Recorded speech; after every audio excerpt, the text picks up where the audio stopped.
Shavua Tov Umborach. Ce soir, Bezrat Hashem, on va célébrer la fête de Hanouka. On va voir ensemble les halachot qui concernent l'allumage de la Hanoukia. Il faut savoir que pour Hanouka, il y a énormément de halachot, mais Bezrat Hashem, donc on fera aujourd'hui donc, le plus important, comment allumer la Hanouka, la Hanoukia, et après, si Dieu veut, dans la semaine, on entrera dans beaucoup de détails et surtout des cas pratiques.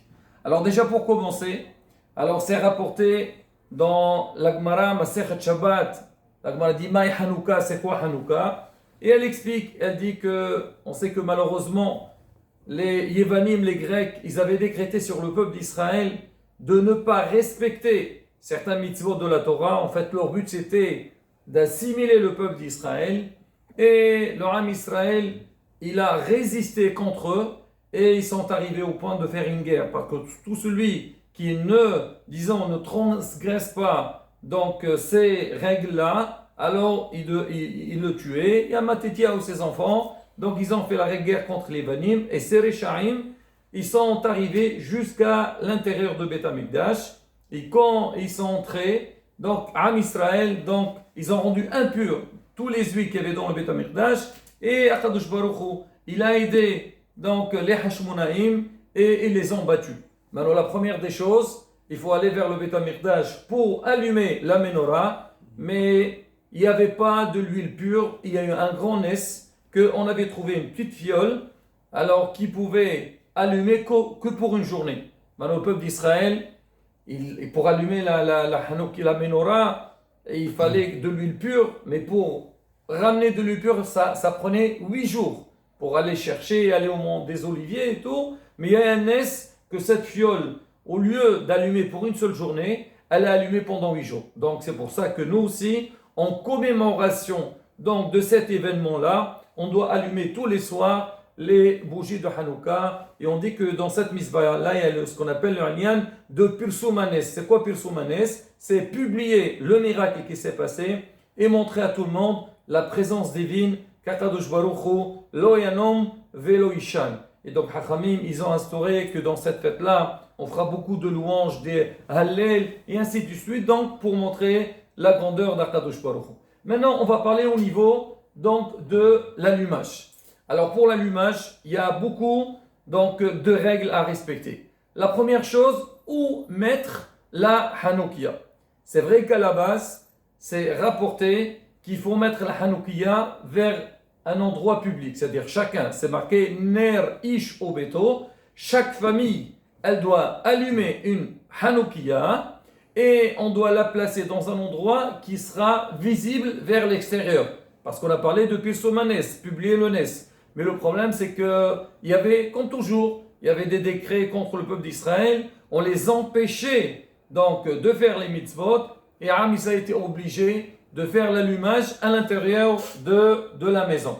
Aujourd'hui, celui qui peut le faire à l'extérieur est Nematov, celui qui ne peut pas, donc il le fait à l'intérieur de la maison. Et même celui qui a la possibilité, c'est rapporté dans la halakha, il n'y a pas vraiment une obligation de le faire. Chacun y fait par rapport à ses possibilités. Alors maintenant, alors on a dit, on le met vers l'extérieur. Si on va le mettre à l'intérieur de la maison, alors où placer la Hanoukia? C'est rapporté, c'est bien de la mettre Tefah as-samour les petah beto. Ça veut dire un Tefah, c'est-à-dire juste à l'entrée de la maison. On parle à l'intérieur. On dit, vu qu'il y a la mezouza vers la droite, on met la Hanoukia à la gauche et la personne, donc, elle est censée d'avoir son talit katan. On dit que l'homme y soit entouré avec les mitzvot. Et comme on a 3 mitzvot, on dit la Huta Mishulash lo bemhera inater. Quand on a une corde qui est tressée avec trois fils, on dit c'est très difficile de la casser. Nous aussi pendant cette fête-là, surtout comme on a dit, c'est une fête dans laquelle on va nous renforcer dans Torah, Mitzvot, Ma'asim Tovim. Donc on a les 3 mitzvot autour de nous, la mezouza à droite, la Hanoukia à gauche, et on a les tzitzit sur nous. La Bezat Hashem, on aura une très grande protection. Ça concernant le placement de la Hanoukia. Maintenant, au niveau de la hauteur. Alors, on a parlé toujours, on a dit que c'est rien, il faut que la Hanoukia soit visible. C'est rapporté dans la halakha qu'on ne peut pas mettre la Hanoukia plus bas que 3 tfahim. Un tefah, c'est à peu près 8 cm, c'est-à-dire qu'il ne faut pas la placer donc jusqu'à 24 cm du sol. Parce que si on la met dans cette hauteur-là, elle n'est pas visible. Tu entres à la maison, est-ce que tu vas regarder en bas? On ne regarde pas en bas. Alors maintenant, on dit là-bas, c'est pas bon. Maintenant, où l'idéal de placer la Hanoukia, on dit entre la hauteur de 3 tfahim jusqu'à Asara tfahim. Asara tfahim, ça fait 10 tfahim, ça fait 80 cm. C'est-à-dire entre 24 cm et 10 cm. Le Ben Ish Hai rapporte, il dit l'idéal, c'est placer sa Hanoukia entre 7 tfahim, donc 7 fois 8, combien? 56. Entre 56 à 80 cm, ça c'est le meilleur placement pour qu'on puisse donc bien l'avoir. Maintenant, si quelqu'un, aujourd'hui les tables qu'on a, ils ont 72 cm. Alors maintenant, celui qui ne peut pas la mettre pour des mesures de sécurité, ou c'est compliqué surtout, les enfants, donc ils s'amusent et tout, c'est un peu difficile, on aurait le droit de la mettre un peu plus haut, mais il ne faut pas dépasser, c'est marqué Isrim Amot, ça fait 9,6 mètres. Aujourd'hui, on n'a pas des toits pareils, mais la question se pose pour ceux qui habitent, ça veut dire en étage. Si quelqu'un, il habite, donc, par exemple, je sais pas moi, 6e, 10e étage, il dépasse les 9 mètres 60, et lui, il veut la mettre dans le balcon vers Rshut Arabim, vers la voie publique, la rabotaille, c'est problématique, parce que personne ne pourra la voir. Parce que les gens qui passent en bas, on dit, quand l'homme y marche, que l'œil ne peut pas voir plus que 20 amot. Et même, il faut que les gens ils se forcent pour vraiment regarder ce qu'il y a en haut. Alors on dit, ça ne marche pas si tu vas mettre complètement à l'extérieur, c'est-à-dire dans le balcon. Mais si jamais tu vas la mettre à l'intérieur de la maison, ça ne pose pas de problème, parce que le pirsoumanes, il va se faire avec les membres de la famille. Donc quoi qu'il arrive, donc même ceux qui ne vont pas la mettre donc à côté de la porte de la maison, ils ne vont pas la mettre au milieu de la maison, ils vont la mettre à côté de la fenêtre, de préférence la mettre vers l'intérieur.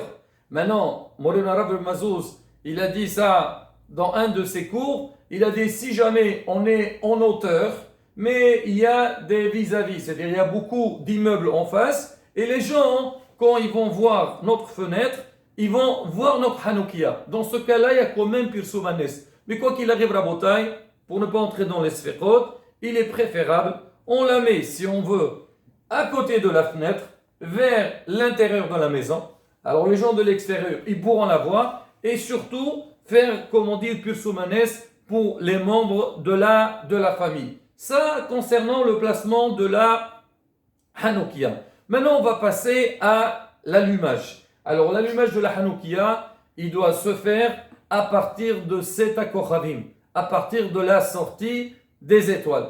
L'homme, il doit s'efforcer à être à la maison à la sortie des étoiles pour l'allumer le plus tôt possible. Maintenant, si ce n'est pas possible, on pourrait le faire, mais si tu veux, on parlera de ça dans les prochains cours. Maintenant, au niveau de l'allumage lui-même. Voilà, on a une Hanoukia devant nous. Alors voilà, Rabotai. Alors, il faut savoir, donc, on a dit que chaque soir, donc le premier soir, on commence par une bougie. Le deuxième soir, 2 bougies. 3 jusqu'au dernier jour. Alors, on fera 8 bougies, parce qu'on fait 8 jours. Maintenant, il y a une halakha, et on le lit, Hanerot alalu anu badliqim. On dit les bougies de Hanouka, on n'a pas le droit d'en profiter. Le but seulement, c'est les voir. Alors maintenant, faire attention. Alors maintenant, comme moi, je vais allumer ma Hanoukia, alors je risque de profiter de la Hanoukia. Et donc là, je pourrais, hasbi shalom, ne pas faire les mitzvot correctement. Alors qu'est-ce qu'on a dit? Alors il faut mettre un shamash. Ça veut dire, il faut prendre une bougie donc de la journée, on va parler ce soir, c'est le premier soir. Alors, on met une bougie pour le soir et une bougie pour le shamash. Maintenant, où placer chacun? Alors, là, la nous dit, c'est que il faut la placer vers où on la place? En fait, on va de gauche vers la droite. Maintenant, le premier soir, alors il n'y a qu'une seule bougie, on va la mettre complètement à droite. D'accord? On met une bougie ici. Et le shamash, on le met de ce côté-là. Il faut que le shamash, il soit loin de la bougie de la journée. Alors certains, Alors ils veulent la mettre au milieu. Alors si on la met au milieu, il faut faire très attention à la bouteille, que ça ne soit pas très proche des bougies de la Hanoukia. Parce qu'après, on ne pourra pas faire les différences entre la bougie du soir et le shamash. Tu vas la mettre au milieu. Alors mets ici le shamash plus haut. Comme ça, on sent la différence. Parce qu'en vérité, quand les gens ils vont voir notre Hanoukia, il faut qu'ils remarquent. Moi, je passe, je vois donc mon voisin, je vois sa Hanoukia, je sais que ce soir, c'est le premier jour.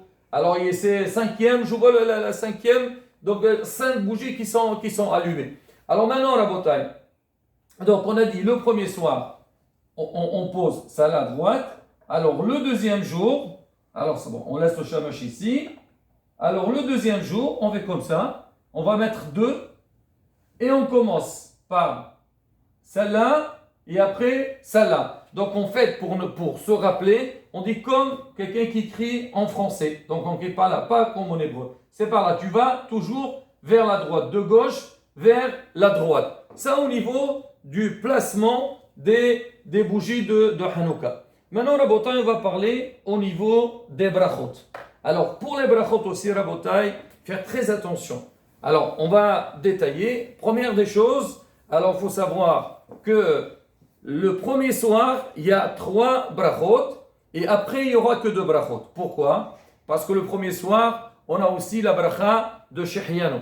La première bracha, c'est le hadliq ner Hanouka. C'est Asher Qadishanu, Bimisota, Wesiwanu, le hadliq ner Hanouka. Et non pas le hadliq ner shel Hanouka. Shabbat, on dit le hadliq ner shel Shabbat.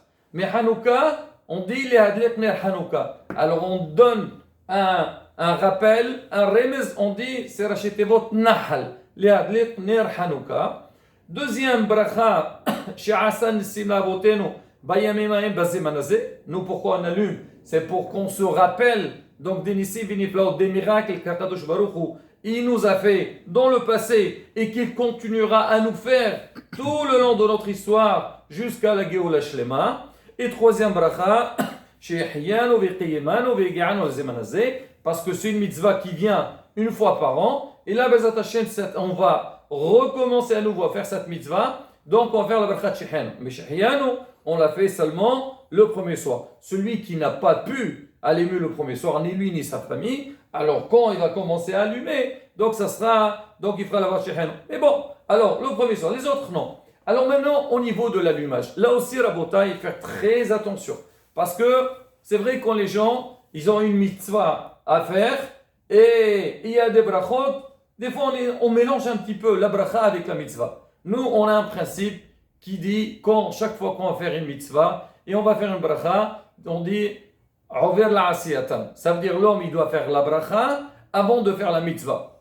Un exemple très simple, si maintenant moi, je vais manger un aliment, je prends une pomme, je fais boré pere ha'es, après je mange. Je ne peux pas manger en même temps, je fais la bracha. Il y a une seule bracha qui se fait à la fin, birkat hamazon. Ça c'est marqué dans la Torah. Une fois que tu t'es rassasié, donc tu dois faire birkat hamazon. Mais sinon, toutes les mitzvot qu'on fait, alors en général on fait la bracha avant.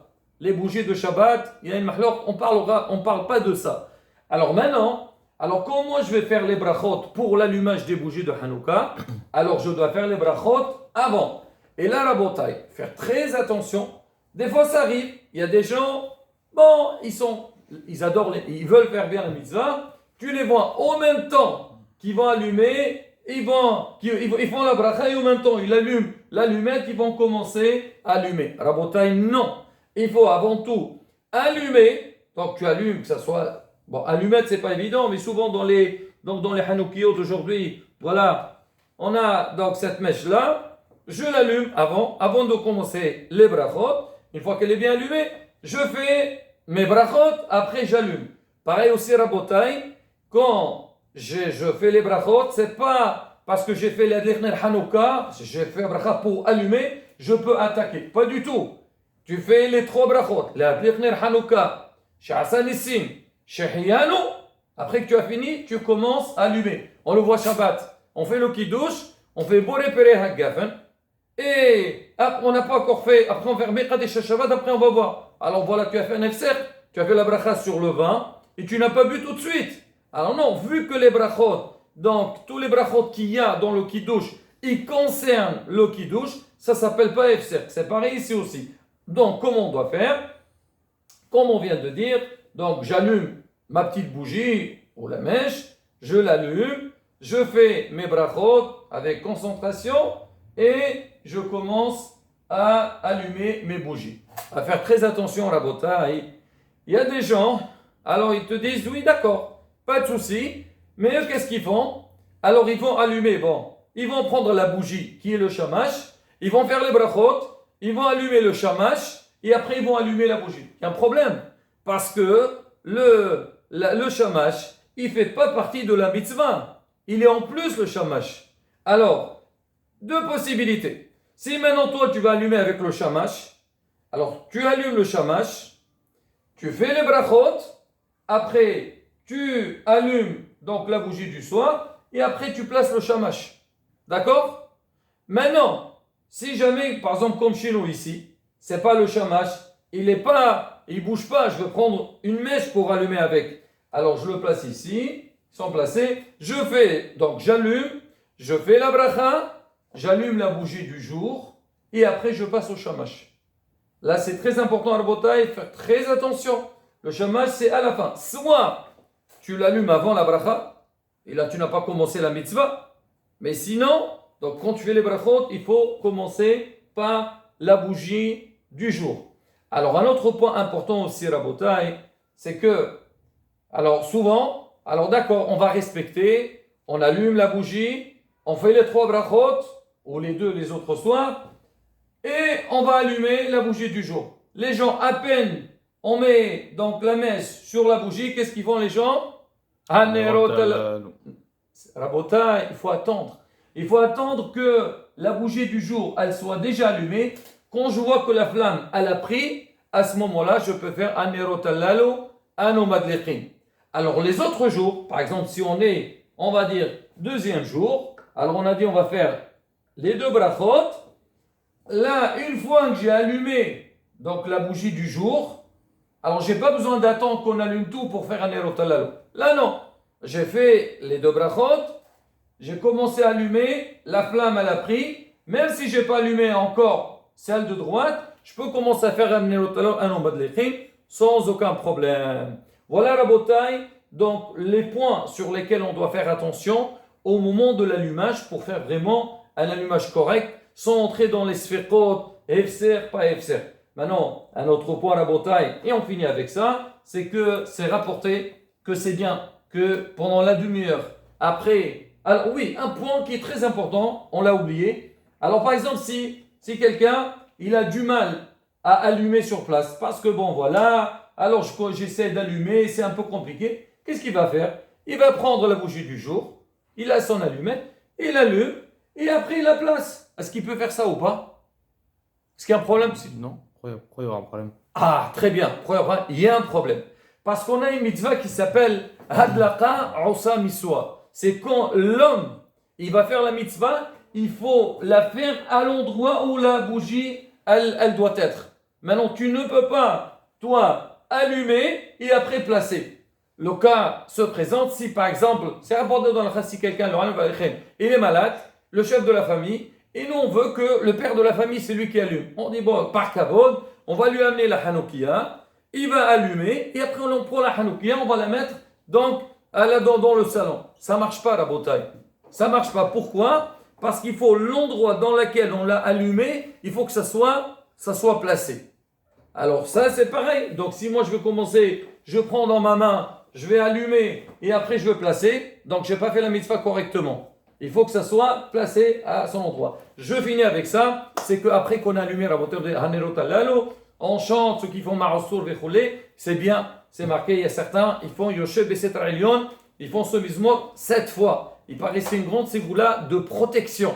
7 fois, et certainement c'est le fait de répéter 7 fois, donc ce mizmor, donc on attend la demi-heure qui passe. Et sinon, entre-temps, pendant ce temps-là, c'est rapporté de bien regarder les bougies de la Hanouka. On dit que pendant ce temps-là, faire des tuilotes, il paraît que c'est un moment très propice, il y a un grand chef du ciel pendant ces moments-là. Et bien sûr, pendant ce temps-là, raconter des petites histoires, ou manger les beignets, ou faire quoi que ce soit, et les enfants surtout, donc une ambiance de Hanouka et Bezrat Hashem, Donc on fait cette fête-là, Besimcha, Nizke la Géola Shlema, Bemira Beyamenu, Amen, Kini Rason. Jazakallah. Chag Sameach.